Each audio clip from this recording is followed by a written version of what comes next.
Hello दोस्तों, मैं आशुतोष कुमार। आप देख रहे हो सबका knowledge YouTube channel. Unit 2 economy reform since 1991 यानी कि चैप्टर नंबर 3 हम लोग स्टार्ट करने जा रहे हैं। एलपीजी पॉलिसी भी इसे बोलते हैं, लिबरलाइजेशन, प्राइवेटाइजेशन एंड ग्लोबलाइजेशन। और लास्ट चैप्टर होगा, यानी कि इसके बाद सारा इकोनॉमिक्स का चैप्टर हम लोग फिनिश कर लेंगे। और बहुत ही इंपॉर्टेंट 1991 में जो रिफॉर्म हुआ था उसी रिफॉर्म के बारे में है। तो आज ही सोचेंगे थोड़ा सा वीडियो बड़ा बने, लेकिन एक ही वीडियो में पूरा चैप्टर को फिनिश कर दें, ठीक है। तो एलपीजी पॉलिसी को क्यों लाया गया? अगर इसे नहीं लाया जाता तो आज हम लोग समझिए कि एक बार और गुलाम हो जाते, दोबारा फिर से गुलाम हो जाते किसी कंट्री के। क्योंकि भारत बस इतना ही पैसा बचा था कि बाहर से एक्सपोर्ट मात्र कितना 2 वीक तक ही कर सकता था। बाकी इसका पैसा सारा का सारा समाप्त हो चुका था। क्योंकि जितना करेंसी हम लोग बाहर का करेंसी रखते हैं कंट्री में, उतना ही कंट्री को मजबूत माना जाता है। तो जो फॉरेन एक्सचेंज रिजर्व जो था, फॉरेक्स जो था हम लोग पास, तो फॉरेक्स समाप्त हो चुका था। तो डॉक्टर मनमोहन सिंह, क्योंकि हम लोग इनवार्ड देख रहे थे, बस अंदर का प्रोग्रेस देख रहे थे, बाहर से नहीं, पूरा वर्ल्ड से कट ऑफ ले लिए थे। तो इसी कारण हम लोग का ग्रोथ कंपटीशन नहीं मिल पाया, ग्रोथ भी नहीं हो पाया था। तो उसी समय बहुत ही एकदम विद्वान साइंटिस्ट, इकोनॉमिस्ट मनमोहन सिंह का नाम सुने होंगे, 10 वर्ष प्राइम मिनिस्टर भी रहे थे। तो उन्होंने उस समय वित्त मंत्री थे। तो मनमोहन सिंह बोले कि कुछ ना कुछ तो करना होगा, ऐसे तो हम लोग और पीछे चले जाएंगे। तो बोले कि सारा जो टैरिफ, बैरियर, लाइसेंस क्या क्या जो रखे हैं सब कुछ ख़त्म करिए, बाहर को एमएनसी जो कंपनियां हैं कंपनियां को बुलाइए और हम लोग इन्वेस्टमेंट यहाँ पर स्टार्ट करवाइए। हमारी कंपनी बाहर जाएगी, बाहर से भी आएगी, और इस प्रकार ग्रोथ हम लोग सब कुछ अच्छे से कर पाएंगे, वर्ल्ड से इंटरेक्ट कर पाएंगे। इसीलिए तीनों पॉलिसी को लाया गया, लिबरलाइज किया गया, आइए जाइए सब लोग यहाँ पे छूट मिल गया। प्राइवेटाइजेशन किया गया। देखिए मान लीजिए प्राइवेटाइजेशन करने से क्या होता है ना कि एक रिस्पॉन्सिबिलिटी बढ़ जाता है, तो उसमें प्रॉफिट देखा जाता है, उसके अनुसार प्रोडक्शन किया जाता है। और मान लीजिए सोशल, क्या बोलते हैं उसको, सोशलिस्ट में क्या, पहले जो गवर्नमेंट काम कर रही थी, तो गवर्नमेंट ये नहीं देख रही थी कहाँ पे डिमांड, कहाँ पे सप्लाई, ग्राउंड रूट पे कहाँ पे क्या आवश्यकता है, बस अपने अनुसार वो काम कर रही थी। जहाँ अच्छा लग रहा था वहीं पर वो काम कर रही थी, इसलिए इसको प्राइवेटाइजेशन किया गया। लास्ट में था ग्लोबलाइजेशन, पूरा अपना जो इकोनॉमी है उसको वर्ल्ड की इकोनॉमी से इंटरेक्ट करना। ग्लोबलाइजेशन में आप लोग का एक्सचेंज, सब कुछ गुड्स सर्विसेज, उसके बाद कल्चर वगैरह भी चेंज होता है, टेक्नोलॉजी वगैरह चेंज होता है। तो एक्सचेंज होता है तो सब कुछ, पूरा वर्ल्ड इकोनॉमी और हम लोग का इकोनॉमी सब कनेक्ट हो जाता है। तो इससे प्रोग्रेस देखने को मिलता है। हमारे जो भी प्रोडक्शन करने वाले कंपनियां थी उन लोग को कंपटीशन देखने को मिलेगा, तो नए नए प्रोडक्शन करेंगे। तो इतना कुछ बात था। PV Narasimha Rao prime minister थे, याद रखिएगा, और डॉक्टर मनमोहन सिंह वित्त मंत्री थे उस समय। इसको हाँ ये भी लाया गया, ठीक है, इकोनॉमिक ग्रोथ हुआ, लेकिन ये फेल भी हो गया, उतना सक्सेस नहीं कर पाया जितना करना चाहिए था। क्यों नहीं कर पाया ये सब हम लोग आगे देखेंगे, चैप्टर पढ़ेंगे तो। लेकिन थोड़ा सा इंट्रोडक्शन में ही दे दिए कि अगर ऐसा नहीं किया जाता तो हम लोग समझिए कि वर्ल्ड बैंक भी तो 1995 में उसका स्थापना हुआ, तो वो भी चाहता है कि पूरा जो कोई भी उसका सदस्य है जो वर्ल्ड बैंक है, तो वो भी चाहता है ना कि उसका ट्रेड पूरा इंटरनेशनली हो, तो वो भी फोर्स करने लगा था। और भारत का तो इतना हालत ख़राब हो गया था कि जो सोना होता है ना, सोना को हम लोग को गिरवी रखने पड़ रहा था। क्या बोलते हैं वर्ल्ड में, IMF इस सब के बारे में, तो सिचुएशन बहुत ही दयनीय और ख़राब हो चुके थे, ठीक है। चलिए तो देखते हैं क्या क्या पढ़ना है, ठीक है। सबसे पहले हम लोग को इकोनॉमिक क्राइसिस सिंस 1991 यानी कि इंडियन इकोनॉमी रिफॉर्म। वहीं पर आखिर क्राइसिस क्यों हुआ? क्राइसिस नहीं होता तो रिफॉर्म नहीं होता। तो क्राइसिस कहने का मतलब बीओपी का नाम सुने होंगे, बैलेंस ऑफ पेमेंट। तो बैलेंस ऑफ पेमेंट में क्या होता है कि एक दूसरे कंट्री से जो हम लोग का एक्सचेंज होता है गुड्स एंड सर्विसेज का, तो देखा जाता है कि कितना रेवेन्यू आया और कितना यहाँ से गया। तो दोनों में एक हम लोग बाहर भेज रहे हैं रेवेन्यू, एक बाहर से आ रहा है।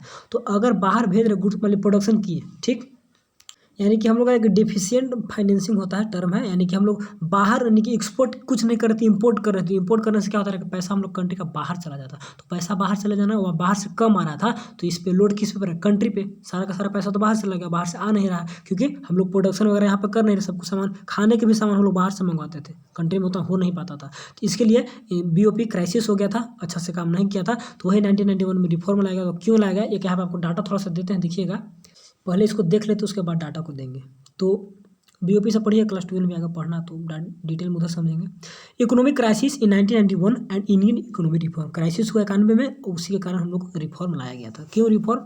Crisis in India is a figure out because inefficiency of management in Indian economy in 1988। यानी कि मैनेजमेंट सही से नहीं हो पा रहा था, इनएफिशिएंट था। उसी के कारण ये जो क्राइसिस का फिगर देखने को मिला हम लोग को 1998 में, तब जाकर 1991 में हम लोग क्या बोलते हैं रिफॉर्म लाए थे। The revenue generated by the government were not adequate to meet the growing expenses. जो महंगाई बढ़ रहे थे तो उस महंगाई के अवेज में गवर्नमेंट उतना रेवेन्यू जनरेट नहीं कर पा रही थी जितना से कि लोगों को जो बेसिक नीड है उसको मीट कर सके, यानी कि एडिक्वेट दे सके, खाना वगैरह पहुंचा सके, उतना रेवेन्यू जनरेट नहीं कर पा रही थी। ठीक, not adequate to meet growing expenses. ठीक है, so the government resorted to borrowing to pay for its depth and was caught in डेप्ट। इसके लिए क्या करती है ना गवर्नमेंट कि रिसोर्टेड टू बोरोइंग, यानी कि उधार का सहारा लेती है, टू पे हिज डेप्ट्स, उसका जो उधार का सहारा लेकर जो कर्ज लिया है उसको वापस करेगी, एंड काउज इन डेप्ट ट्रैप। अब इसके कारण वह एक डेप्ट ट्रैप में फंस जाती है, यानी कि एक जाल, कर्ज के जाल में फंस जाती है। क्यों? क्योंकि उतना रेवेन्यू जनरेट नहीं हो रहा था जितना से खर्च कर पाते, तो इसके लिए बाहर से लेती है सरकार पैसा उधार में, और उस उधार के कारण वह जाल में फंस जाती है।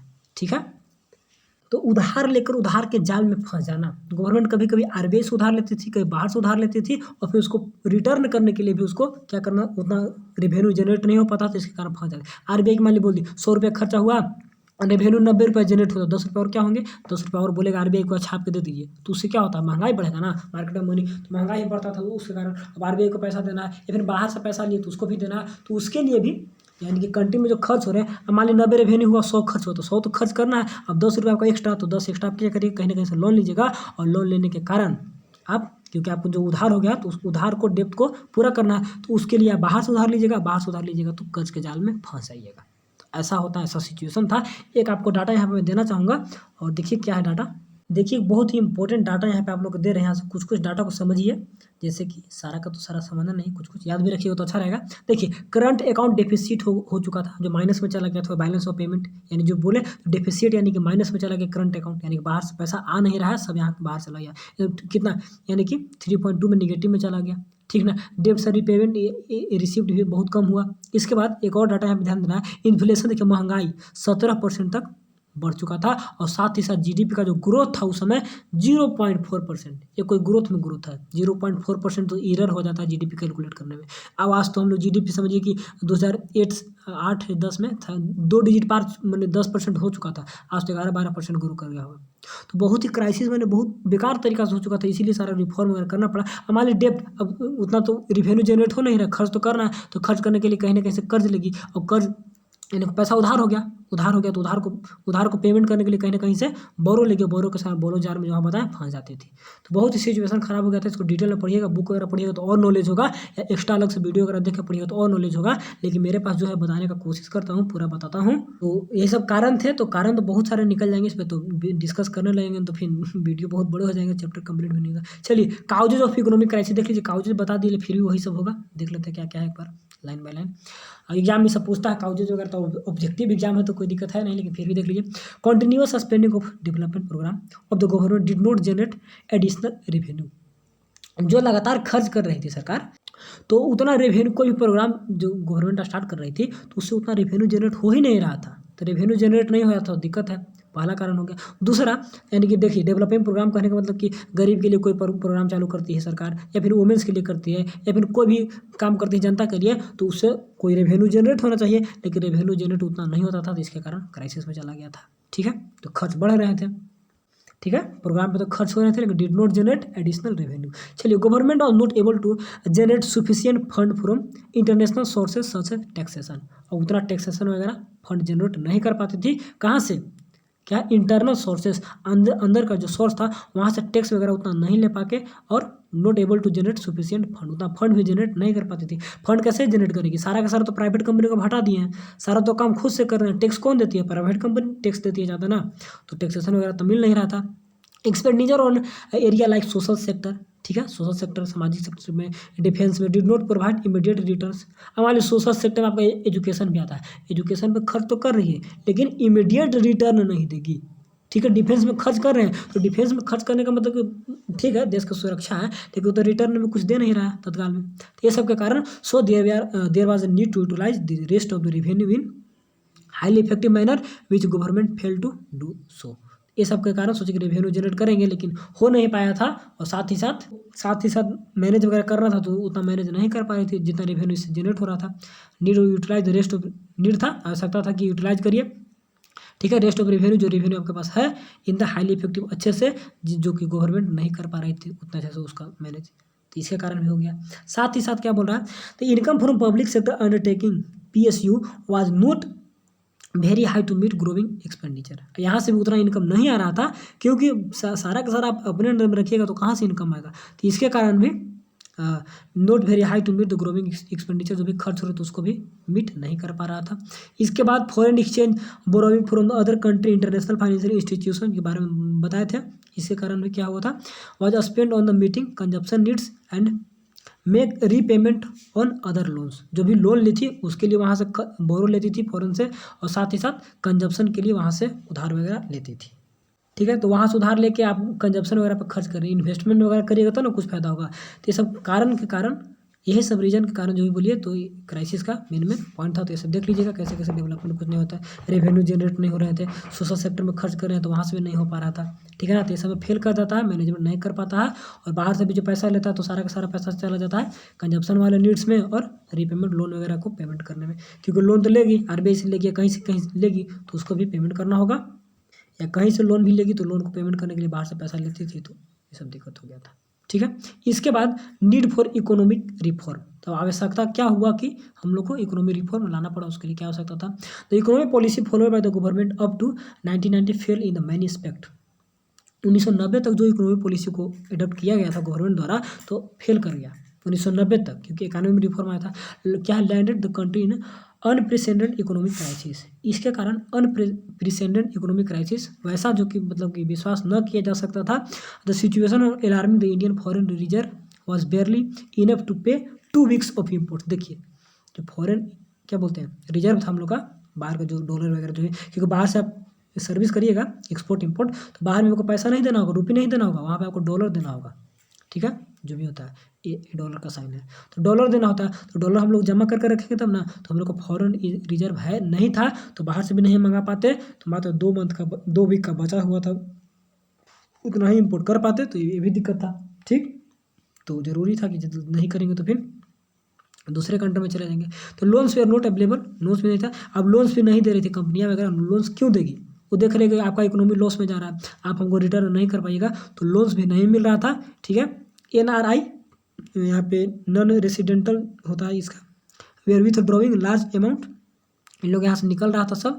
और there was a erosion of confidence of international investor in India. अब इसी के साथ एक और घटना हुआ, क्या हुआ यहाँ पर, erosion of confidence of international investor Indian economy में इन लोग का कॉन्फिडेंस वगैरह सबका कम हो गया, क्योंकि जो कि इंटरनेशनल इन्वेस्टर थे, जो इन्वेस्ट करने वाले थे यहाँ पर, उन लोग भी इन्वेस्ट करने से मना कर दिए, बोले कि यहाँ पे इन्वेस्ट करके क्या फ़ायदा, तो भी दिक्कत हो गया था। और NRI होता है ना कि were withdrawing large amount, यानी कि नॉन रेसिडेंटल इंडियन जो थे वह बहुत हाई स्पीड में यहाँ से निकलने लगे, यहाँ से चले जाने लगे। वैसे होते जो कुछ दिन भारत में रहे और फिर कुछ पैसा वैसा के लिए बाहर चले जाते हैं, तो उन लोग को बोलते हैं नॉन रेसिडेंटल इंडियन। ये सब काम होने लगे, यहाँ पे कुछ था नहीं इनकम, तो क्या करेगा, सब बाहर जाएगा, ठीक है। The following point highlight the need for economic crisis in the country. ये जो पॉइंट है यहाँ पर जो देख रहे हैं, एक सेकेंड, वो हाईलाइट करता है, बताता है need for economic reform in country, कि क्या आवश्यकता थी जिससे कि हम लोग को रिफॉर्म करना पड़ा। तो इंक्रीजिंग फिजिकल डेफिसिट, वही बोले फिजिकल डेफिसिट कहने का मतलब कि सरकार का 2 पॉलिसी होती है, एक फिजिकल एक मॉनेटरी। तो मॉनेटरी में पैसा से लेन देन होता है, फिजिकल में आपका बजट से लेन देन होता है। तो फिजिकल डेफिसिट हो रहा था, एक होता है उसका क्या, उसका नाम भूल रहे हैं, फिजिकल में लॉस में चला गया, एक और बजट होता है फाइनेंशियल बजट, या उसका नाम भूल रहे हैं, तो उसमें प्रॉफिट देखा जाता है। तो फिजिकल बजट डेफिसिट में चला गया, यानी कि लॉस में जाने लगा, तो हम लोग को दिक्कत होगा। अब रेवेन्यू नहीं आ रहा है लेकिन खर्च है सरकार पास, एक्सपेंडिचर है, रेवेन्यू नहीं हो रहा है, तो दिक्कत हो गया।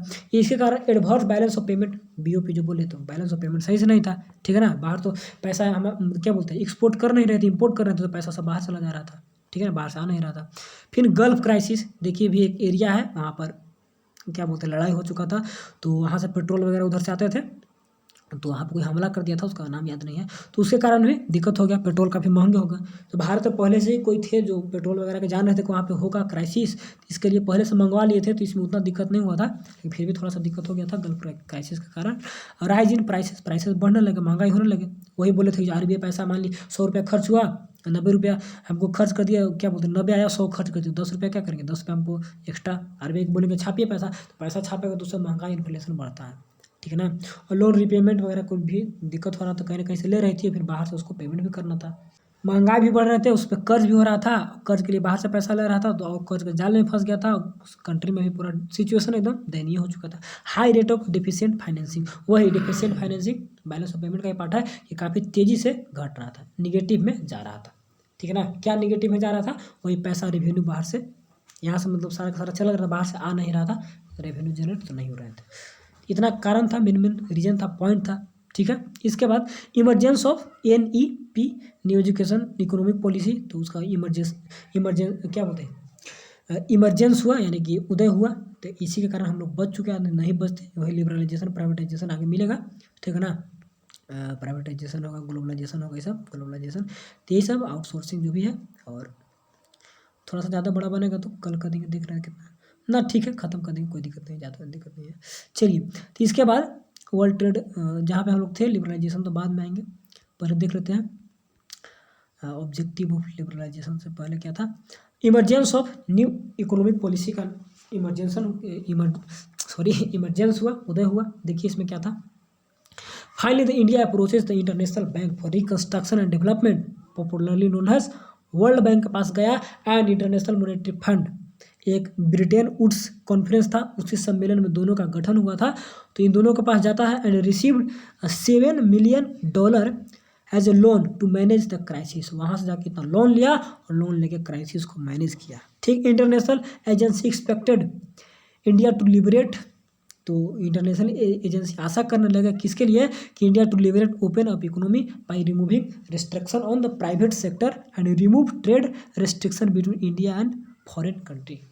तो जो इंटरनेशनल एजेंसियाँ थी, इन लोग एक्सपेक्ट कर रहे हैं कि भारत क्या करेगा ना, कि भारत से मतलब कि आस लगा कर बैठ गया सब कोई, कि यहाँ पे क्या करेगा, ओपन कर देगा इकोनॉमी को भारत अपना, एंड रिमूविंग बैरियर वगैरह हटा देगा, इसीलिए लोन वगैरह दिया। लोन ऐसे नहीं देता, IMF बोलता है कि बैरियर हटाइए, अब जो भी टैक्स वगैरह जो प्राइवेट सेक्टर को रखे हैं तो वो सब हटाना होगा, रेस्ट्रिक्शन ऑफ प्राइवेट सेक्टर, यानी केवल पब्लिक को करे, प्राइवेट को आप रोक के रखा है, तो ऐसा नहीं करना होगा, और लिबरेट करिए, सभी को आने जाने का आज़ादी दीजिए, छूट दीजिए, ठीक है ना, एंड ओपन इकोनॉमी करिए, रिमूविंग रेस्ट्रिक्शन हटाइए, and remove the trade restriction, ये भी हटाइए, बिटवीन इंडिया एंड क्या बोलते हैं फॉरेन कंट्री। उन लोग को लगा कि भारत ऐसा करेगा, इसी के कारण उन लोग को लोन वगैरह मतलब कि दे दिया था। चलिए ठीक है, ठीक, और ठीक है, तो उन लोगों ने एहसास किया कि कर देगा, तो इसीलिए लोन वगैरह मिला, ठीक है। India agree to the condition, India भी जो उन लोग का कंडीशन था एग्री हो गया कि चलिए ठीक है हम कर देंगे, ठीक है। उन लोग को आशा लगा था कि करेगा, ये बोला कि ठीक है कर देंगे, ठीक। IMF एंड वर्ल्ड बैंक के साथ, and announce the new economic policy the consist of wide range of economy reform, और अनाउंस किया कि बहुत ही बड़ा रेंज में इकोनॉमी रिफॉर्म करने जा रहे हैं, तो ठीक है आप लोग लोन वगैरह दीजिए, मैनेज करेंगे हम सब कुछ, और सभी को खोल देते हैं कि आइए, दरवाज़ा खोल दिए, जो भी इंटरनेशनल MNC कंपनी वगैरह है, तो सब कुछ यहाँ पर आइए जाइए, सब कुछ छूट कर दिया, लिबरलाइज कर दिया। तो वही लिबरलाइजेशन का मतलब होता है, ठीक है। क्या होता है, उदारतावाद। Liberalisation was introduce to put an in the this restriction, इसको इसलिए इंट्रोड्यूस किया गया कि रेस्ट्रिक्शन वगैरह को हटा दे, and open various sector of economy के सारे सेक्टर को ओपन कर दे, खोल दे, ठीक। It is generally define as the loosing the government regulation in country, इसको और तरीका से डिफाइन किया जा सकता है कि लूजनिंग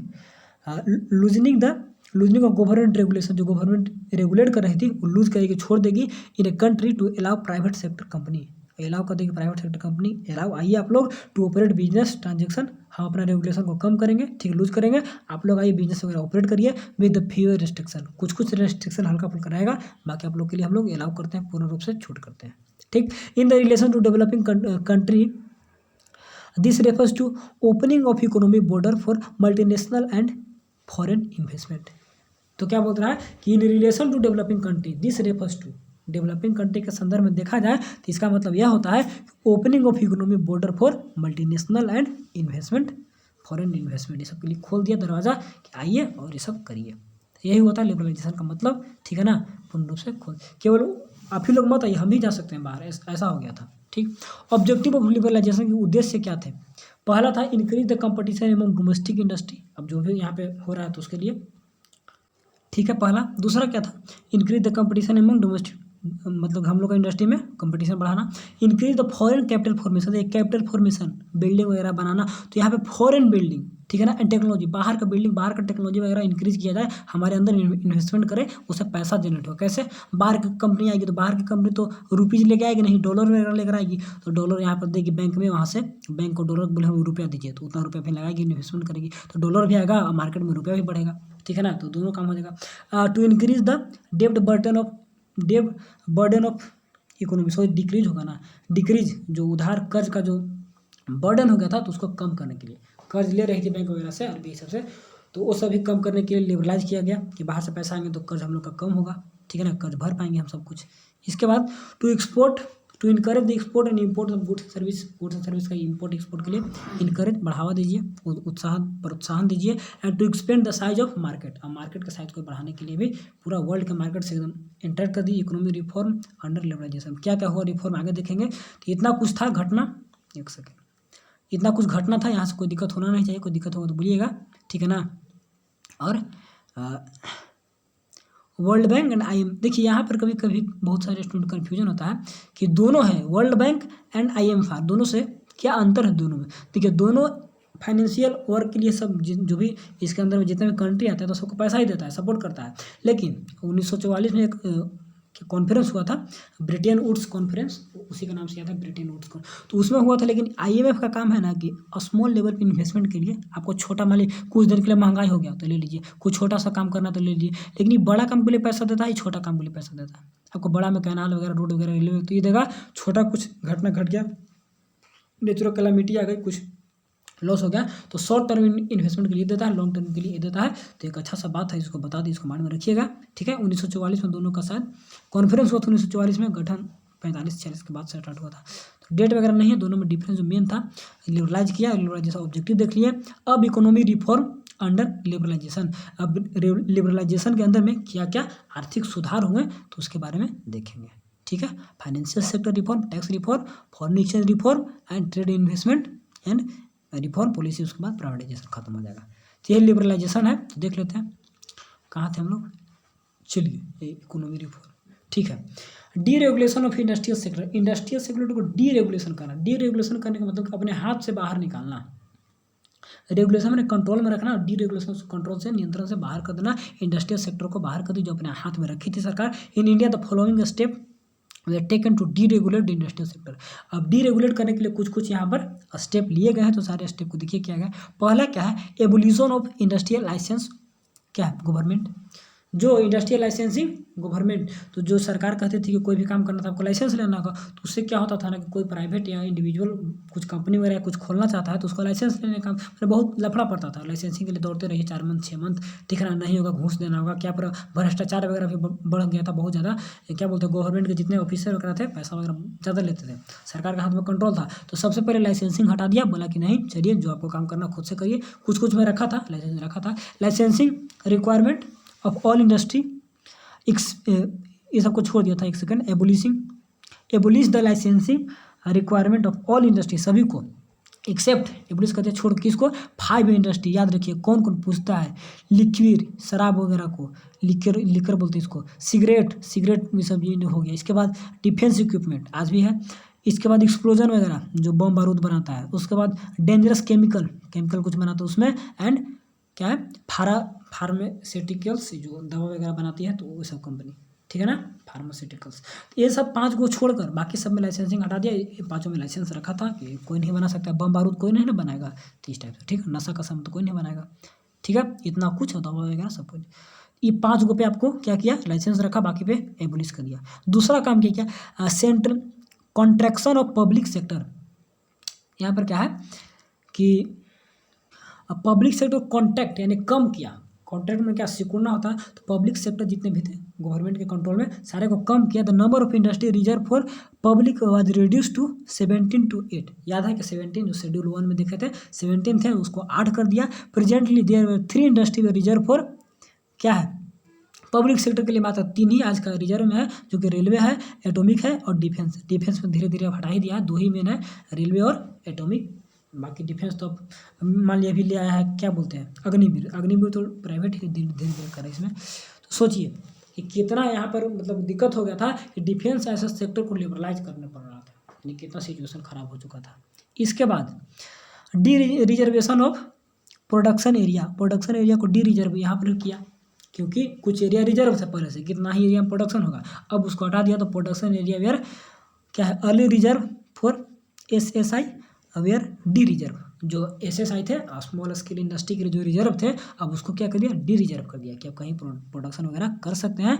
और लास्ट क्या है आपका, सेकंड लास्ट, कि एक्सपेंशन ऑफ प्रोडक्शन कैपेसिटी को भी बढ़ाया गया। जो प्रोडक्शन अब कम कर रहे थे ज़्यादा करें, क्षमता बढ़ा दिया। कैसे, the producer were allowed to expand their production capacity according to the market demand. जितना मार्केट में डिमांड हो रहा है उतना आप करिए। पहले वैसा नहीं था, पहले देखा था सरकार जहाँ बोली वहीं करना है। अब मार्केट के अनुसार, मार्केट में डिमांड है तो करिए, नहीं है तो मत करिए, जो कि आज प्राइस का निर्धारण होता है डिमांड एंड सप्लाई से। The need for the licensing was एबोलिश्ड। अब जो लाइसेंसिंग का जरूरत है उसको समाप्त कर दिया गया। The freedom of import capital goods, ठीक है ना, कैपिटल गुड्स को import, capital goods consumer goods जानते होंगे, तो कैपिटल गुड्स को इंपोर्ट करने के लिए आज़ादी मिल गया। बाहर से कैपिटल गुड्स मंगाइए, मशीन वगैरह मंगाइए, यहाँ पर प्रोडक्शन करिए, ठीक है। Business and production unit were given, उन लोग को दे दिया गया freedom to import capital goods to upgrade their technology. अपने टेक्नोलॉजी को बढ़ाइए, अपग्रेड करिए। इसके लिए क्या करिए, बाहर से मशीन वगैरह लाकर यहाँ पर प्रोडक्शन करिए। तो इतना कुछ किया किसके लिए, सिर्फ और सिर्फ D regulation of industrial sector, जो उसका रेगुलेट था, रेगुलेशन को खत्म करने के लिए। नहीं, अब मैं प्राइवेट सेक्टर पे ज़्यादा फोकस करना चाहता हूँ, तो इसे डी रेगुलेट कर रहा हूँ। इसके बाद आपका आता है financial sector reform. Financial sector में आपका बैंकिंग वगैरह आ जाएगा। तो यहाँ पर क्या होता है ना कि it includes the financial institutions, commercial bank, investment bank, stock exchange operation, foreign exchange market. ये सब में क्या होता है कि बैंक के पास कुछ कुछ होते हैं यानी कंडीशन, जैसे कि कैश रिजर्व रेशियो होता है, कैश रिजर्व रेशियो CRR, फिर होता है स्टैट्यूटरी रिजर्व रेशियो, जो भी SLR होगा ना, SLR, ठीक है। ये सब क्या होता है, कैश रिजर्व रेशियो क्या होता है कि मान ली जो क्या बोलते हैं कमर्शियल जो बैंक है उसको सेंट्रल बैंक को कुछ हिस्सा यानी कि देना पड़ता है। कि मान लिया आप कुछ पैसा जमा किए बैंक में, तो बैंक का कुछ हिस्सा देना पड़ता है आपको RBI को रिजर्व में रखने के लिए, ठीक है ना। और कुछ उसे खुद रखना पड़ता है, SLR जिसको बोलते हैं, तो उसको खुद रखना होता है। एक होता है CRR बता दिए। एक और टॉपिक था यहाँ पर ना, एक और क्या तो होता है माइंड से निकल रहा है, SLR शायद है, जिसमें कि कुछ पैसा उसको रखना पड़ता है अपने पास रिजर्व, अपने पास नहीं रखे, दोनों को मिलाकर कुछ बोलते हैं। वो सब चैप्टर पढ़िएगा, क्या बोलते हैं, माइंड से निकल रहा है आपके, मनी एंड बैंकिंग चैप्टर पढ़िएगा तो वहाँ पर ऐसा बात होगा। तो ये सब कुछ परसेंटेज, पहले 20% 30% था कैश रिजर्व रेशियो, इतना आपको जमा कर देना है RBI के पास। अब कम कर दिया, 5-6% कर दिया। कितना करिए, बाकी पैसा को मार्केट में दीजिए, मार्केट में भेजिए, ठीक है ना। अपने पास जो रखते हैं SLR को भी कम करिए। और क्या करिए कि आप अपने पास मान ली 100 रुपये कोई वहाँ पे किया, तो 100 का पहले मान ली 10% रख होगा, अब आप 2% रखिए SLR के रूप में, बाकी आप मार्केट में जमा करिए। तो कुछ पॉलिसी लाया जिसमें फाइनेंशियल सेक्टर में रिफॉर्म किया गया, बैंकिंग सेक्टर में रिफॉर्म किया गया, ठीक है। बैंक को भी बोला गया कि आप लोग कुछ बैंक को प्राइवेट भी कर दिया, कि क्या बोला, बहुत सारे बैंक प्राइवेटाइजेशन हो गया। तो इससे सुविधा हो गया कि पहले सरकार कंट्रोल था, जनता का कंट्रोल होगा, ठीक है ना। जितना डिमांड होगा उसके अनुसार, और लोन वगैरह दीजिए, जो मांग रहा है सबको लोन वगैरह भी दीजिए, ये सब बात होने लगा था सब कुछ, ठीक है। और टैक्स रिफॉर्म में concern with the reform of the government. देखिए टैक्सेशन में क्या किया यहाँ पर, एक दो है ना, इसके बाद प्राइवेटाइजेशन, ग्लोबलाइजेशन में टॉपिक वीडियो बड़ा होना, अगर आज छोड़ देते हैं 28 मिनट तक ही, तो अगर पार्ट 1 थोड़ा सा बड़ा तो जाएगा, थोड़ा सा बड़ा जाएगा। अच्छा देख लेते हैं, आज नहीं होगा तो लिबरलाइजेशन तक छोड़ देंगे। चलिए लास्ट देख लीजिए, टैक्स रिफॉर्म देख लीजिए क्या था। Tax reform are concern with the reform in the government taxation and public expenditure policy से इसका लगाव था, कंसर्न था। कैसे था, विच और कलेक्टिवली नोन है फिजिकल पॉलिसी, इसको बोलते हैं टैक्स वगैरह से जो भी होता है नियम कानून, ठीक है ना। फिजिकल पॉलिसी में क्या होता है, गवर्नमेंट का जो भी पॉलिसी बनता है उसके अनुसार होता है, और मॉनेटरी में मनी से related. Since in 1991 there was a continuous reduction in the tax on the individual income as it was the felt high rate of income tax were important reason for tax evasion। Tax evasion यानी कि tax यानी कि चुराना, एक तरह से कहिए कि क्या था ना कि टैक्स काफ़ी महंगा था, तो महंगा होने के कारण लोग टैक्स नहीं देते थे। टैक्स मान लिया आप लगा दिए 10%, तो लोग बोलेगा 10% टैक्स देंगे, टैक्स 2% कर दीजिएगा तो लोग देगा भी, ठीक है ना। तो यही पे होता है टैक्स जो ज़्यादा हाई रेट होने के कारण नहीं देता था, तो सरकार क्या किया कि टैक्स रेट एकदम कम कर दिया। तो कंटिन्यूस रिडक्शन किया किसमें, टैक्स में, ठीक है ना, इंडिविजुअल के इनकम पे, as it was felt that, ऐसा महसूस किया गया था कि high rate of tax income tax were important reason for tax क्या है? इवेशन, टैक्स चोरी होने का सबसे जो मेन रीज़न यही है कि हम लोग क्या रखे हैं, हाई रेट रखे इनकम टैक्स को। तो टैक्स वगैरह कम कर दी, कम करने के साथ सभी लोग टैक्स भी देने लगे, तो सरकार के पास भी क्या हुआ, रेवेन्यू वगैरह जनरेट होना स्टार्ट हो गया था। तो सब कुछ कंडीशन मेकअप, जो भी उधार वगैरह था तो उधार कम होने लगा, रेवेन्यू आ गया तो मैंने सब कर लिया, बाहर से नहीं लेना पड़ रहा था, सुधार किया।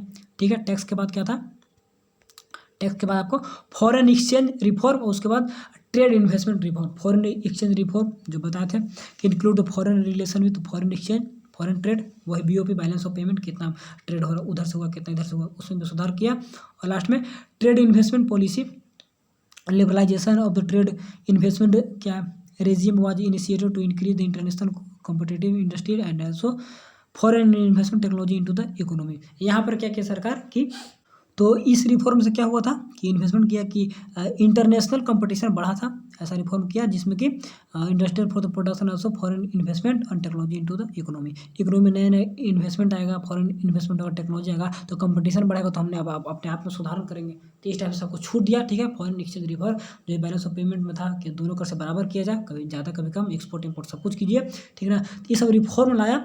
और प्राइवेटाइजेशन और ग्लोबलाइजेशन जो है ना, इसको हम कल सोच रहे हैं कि कल कर देंगे, कल छोटा सा वीडियो बनाएंगे, खत्म कर देंगे। नहीं, 2 ही पॉइंट है, खत्म ही कर देते हैं, खत्म ही कर देते हैं। देखिए इसमें थोड़ा सा यहाँ पे कम दिया है, प्राइवेटाइजेशन में और थोड़ा सा देना कम था, लेकिन फिर भी जो भी है, तो वीडियो तो आप लोग का 30 मिनट का बन चुका है, जितना का बनता है। तो अगर समाप्त करते हैं, आप बस छोड़ दें लिबरलाइजेशन तक, तो प्राइवेटाइजेशन और ग्लोबलाइजेशन दोनों को कल कर देंगे। ठीक है, ख़त्म ही कर दें, ख़त्म करेंगे तो स्पीड में उतना अच्छे से नहीं समझा पाएंगे। ठीक है, तो ठीक है, ये सब बहुत अच्छा चैप्टर है, इसको खुद से पढ़िए एक बार और सोचिए, बहुत अच्छा है ये सब। तो रहने देते हैं आज, लिबरलाइजेशन का कॉन्सेप्ट क्लियर कर दिए होंगे, सब कुछ देख लीजिएगा, पढ़ लीजिएगा अच्छे से, तो समझ में और बढ़िया से आ जाएगा। ठीक है, तो चलिए आज के लिए इतना ही। कुछ सीख पा, कुछ समझ में तो वीडियो को लाइक कर दीजिएगा, चैनल पर नए हो तो सब्सक्राइब करके जुड़ जाना है, ताकि अभी से लेकर आगे तक पढ़ते रहें और रिजल्ट बेस्ट बनाते रहें। चलिए, थैंक्स फॉर वॉचिंग।